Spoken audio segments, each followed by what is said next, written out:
नमस्कार, स्वागत है आपका।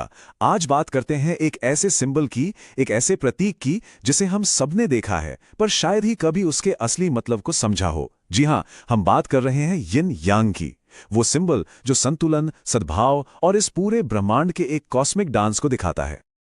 देखिए, ये सिर्फ एक कूल सा दिखने वाला काला सफेद डिजाइन नहीं है। नहीं, ये तो एक बहुत ही गहरी फिलॉसफी है। एक ऐसा नजरिया है जिसने हजारों सालों से चीनी कल्चर और मेडिसिन की नींव रखी है। तो सवाल ये है कि आखिर ये एक सिंबल से इतना ज्यादा क्या है? ये असल में पूरे यूनिवर्स के लिए एक ब्लूप्रिंट है। प्रकृति को, हमारे शरीर को और जिंदगी के हर एक पहलू को समझने का एक जरिया। तो चलिए अब और देर नहीं करते, इसमें गहराई से उतरते हैं और इस कमाल के आइडिया की एक एक परत को खोल कर देखते हैं। तो भाई, ये सब शुरू कहाँ से हुआ? ये जो इतना बड़ा कॉन्सेप्ट है, ये आया कहाँ से? आपको जानकर हैरानी होगी कि ये किसी कॉम्प्लेक्स लैब में नहीं बना, बल्कि प्रकृति को बस बहुत ही सादगी और खूबसूरती से देखने से पैदा हुआ। बस जरा कल्पना कीजिए, एक पहाड़ है, उसके एक तरफ सूरज की सीधी रोशनी पड़ रही है। वो हिस्सा गर्म है, रोशन है, एक्टिव है, वो है यांग।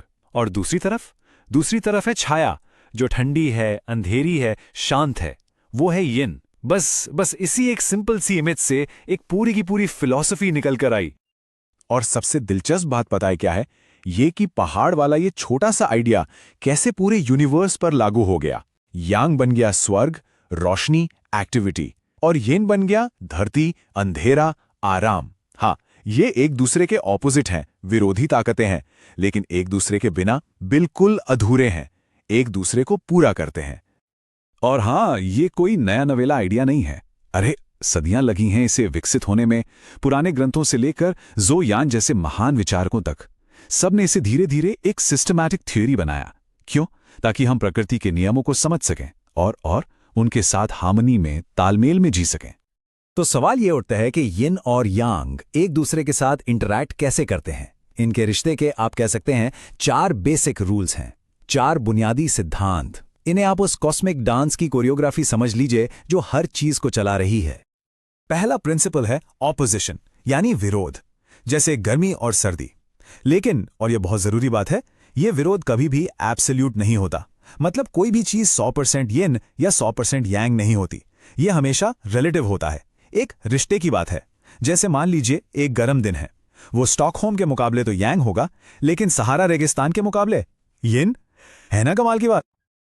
और यहीं से हम आते हैं दूसरे सिद्धांत पर, इंटरडिपेंडेंस, मतलब एक दूसरे पर निर्भरता। ये जो कोट है ना, ये बहुत पावरफुल है। इसका सीधा सा मतलब है कि एक के बिना दूसरे का कोई वजूद ही नहीं है। दिन के बिना रात क्या, और रात के बिना दिन का क्या? मतलब एक्टिविटी यानी यांग के लिए एनर्जी चाहिए, और वो एनर्जी कहां से आती है? हमारे फिजिकल शरीर यानी यिन से। तो भले ही ये ऑपोजिट हों, पर इन्हें अलग नहीं किया जा सकता। तीसरा प्रिंसिपल है आपसी खपत, या कह लीजिए म्यूचुअल कंजम्पशन। ये लगातार एक फ्लो की स्थिति में रहते हैं। जब एक बढ़ता है तो दूसरा घटता ही है।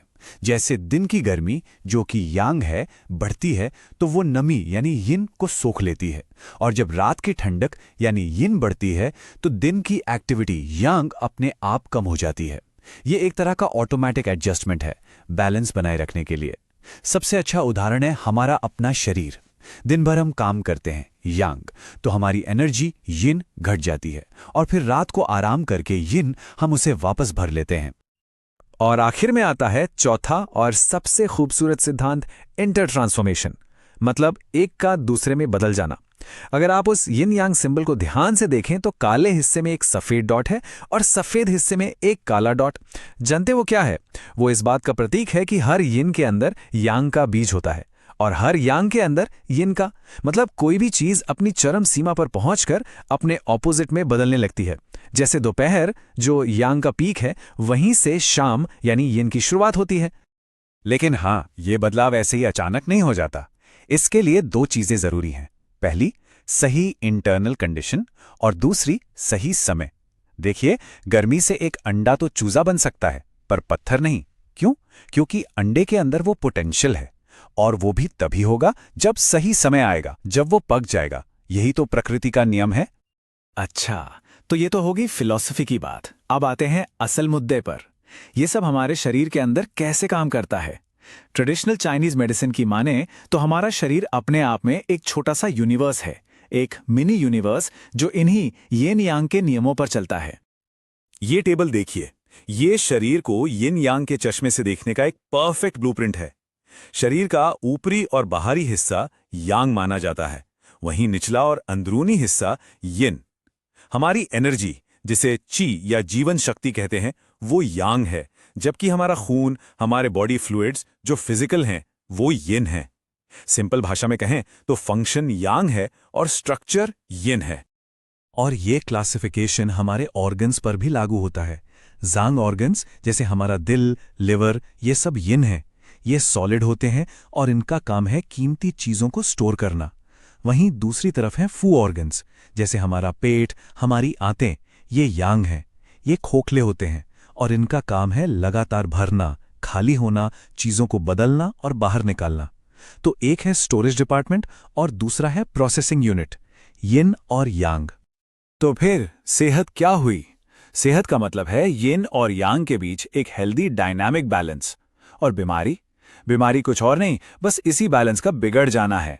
चाइनीज मेडिसिन के हिसाब से ये इम्बैलेंस 4 तरह का हो सकता है। पहला केस है एक्सेस ऑफ यांग, यानी यांग का जरूरत से ज्यादा हो जाना। इसे फुल हीट भी कहते हैं।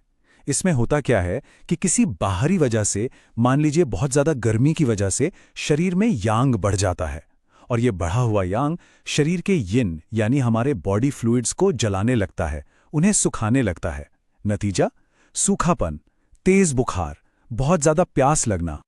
अब जरा दूसरा केस देखिए, और ये बहुत दिलचस्प है। डेफिशिएंसी ऑफ यिन यानी यिन की कमी। इसे एम्प्टी हीट कहते हैं। यहां यांग नॉर्मल है, वो बढ़ा हुआ नहीं है, पर यिन इतना कम हो गया है कि शरीर को ठंडा रखने की उसकी क्षमता खत्म हो गई है। तो यांग अपने नॉर्मल लेवल पर होते हुए भी ज्यादा महसूस होता है। लक्षण गर्मी वाले ही हो सकते हैं, जैसे रात को पसीना आना, पर वजह गर्मी का बढ़ना नहीं बल्कि ठंडक की कमी है। ये बहुत ही बारीक और जरूरी फर्क है। और बिल्कुल इसी लॉजिक पर बाकी 2 इम्बैलेंस भी काम करते हैं। एक है एक्सेस ऑफ यिन या फुल कोल्ड, जिसमें शरीर में ठंड इतनी बढ़ जाती है कि वो यांग एनर्जी को दबा देती है। और चौथा है डेफिशिएंसी ऑफ यांग या एम्प्टी कोल्ड, जिसमें शरीर में गर्मी पैदा करने वाली यांग एनर्जी ही कम हो जाती है, जिससे यिन ज्यादा लगने लगता है और ठंड महसूस होती है। तो जब हमें यह समझ आ जाता है तो ट्रीटमेंट का मकसद भी एकदम साफ हो जाता है। मकसद किसी एक को खत्म करना नहीं है, नहीं, मकसद है उस खूबसूरत डायनामिक बैलेंस को, उस संतुलन को वापस लाना। और ट्रीटमेंट की स्ट्रैटेजीज भी उतनी ही सीधी और लॉजिकल हैं। अगर यांग कम है तो उसे बढ़ाओ, अगर यिन कम है तो उसे नरिश करो, अगर यांग ज्यादा है तो उसे निकालो, और अगर यिन ज्यादा है तो उसे हटाओ। कितना सिंपल और कितना असरदार सिस्टम है ना? और सबसे जरूरी बात जो हमें याद रखनी है वो ये है कि सेहत कोई फिक्स स्टेट नहीं है, कोई मंजिल नहीं है। ये तो एक लगातार चलने वाला डांस है। हमारा लक्ष्य कभी भी 50-50 का बंटवारा करना नहीं होता, बल्कि उस जिंदा दिल, उस डायनामिक बैलेंस को बनाए रखना है जो असल में जीवन है। तो जब हम इस हजारों साल पुरानी समझ पर गौर करते हैं तो एक सवाल मन में जरूर आता है।